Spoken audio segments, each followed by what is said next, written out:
ఏ క్షేత్రమైన తీర్థమైన సాయే మా పాండురంగడు కరుణామయుడు సాయే.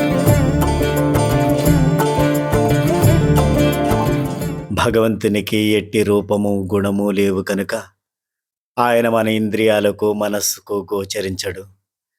మానవులు ఆయన గురించి తెలుసుకొని ఆయన్ని ప్రేమించి ధరించడం ఎలా సాధ్యం?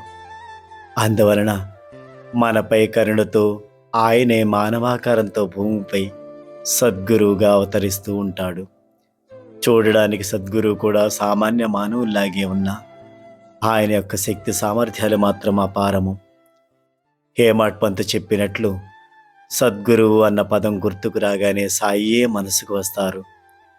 వారి లీలను చింతన చేస్తే భగవంతుని తత్వంపై మనకు స్థిరమైన భక్తి శ్రద్ధలు కలుగుతాయి.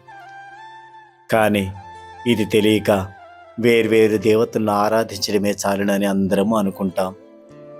కానీ భగవద్గీతలో శ్రీకృష్ణుడు మానవుల అజ్ఞానం వలన అనేక కోరికలతో ఒక్కడైన పరమాత్మకు వేర్వేరు నామరూపాలు కల్పించుకొని వేరువేరు దేవతలను ఆరాధిస్తారు అని చెప్పాడు.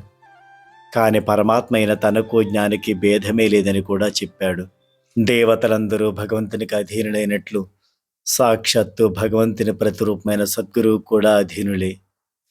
అంతేకాదు శ్రీ గురు చరిత్రలోని దీపకుని వంటి సద్గురు భక్తునికి కూడా దేవతలందరూ అధీనులే.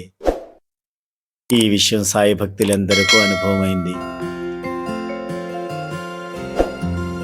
ఓం సాయి శ్రీ సాయి జయ జయ సాయి జయ జయ సాయి. ఓం సాయి శ్రీ సాయి జయ జయ సాయి జయ జయ సాయి. ఓం సాయి శ్రీ సాయి జయ జయ సాయి జయ జయ సాయి. ఓం సాయి శ్రీ సాయి జయ జయ సాయి జయ జయ సాయి. ఓం సాయి శ్రీ సాయి జయ జయ సాయి జయ జయ సాయి. ఓం సాయి శ్రీ సాయి జయ జయ సాయి జయ జయ సాయి. ఓం సాయి శ్రీ సాయి జయ జయ సాయి జయ జయ సాయి. ఓం సాయి శ్రీ సాయి జయ జయ సాయి జయ జయ సాయి. ఓం సాయి శ్రీ సాయి జయ జయ సాయి.